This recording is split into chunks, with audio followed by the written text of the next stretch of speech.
Hi, I'm Nick Jarvis, and today we're going to learn a step-by-step method in balancing chemical equations. Step 1, we have to look at the subscripts or trailing numbers behind each atom or compound in an equation.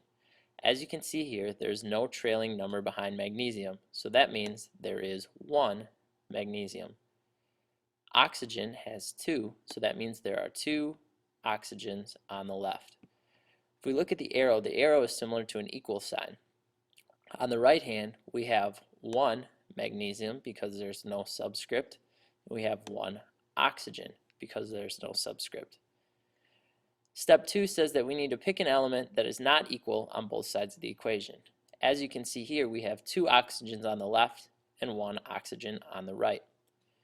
Step 3 says we have to add a coefficient in front of the formula of the element and adjust our counts. So we're going to add a 2 because when we multiply oxygen by a factor of 2, we have the same number of oxygens on both the left and the right side of the equation.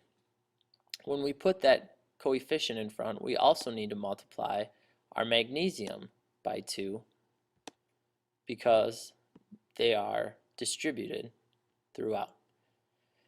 Step 4 says we need to continue adding coefficients to get the same number of atoms on each side. Here we already have a balanced number of oxygens. We have 2 on the left and 2 on the right. Our magnesiums, however, show that we have 2 on the right and 1 on the left.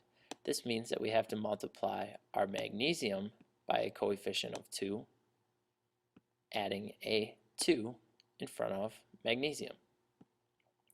As you can see here, now we have 2 magnesiums on the left, 2 magnesiums on the right, 2 oxygens on the left, 2 oxygens on the right. Any box left empty implies that there is a 1 in front of it, and we would distribute the 1 accordingly.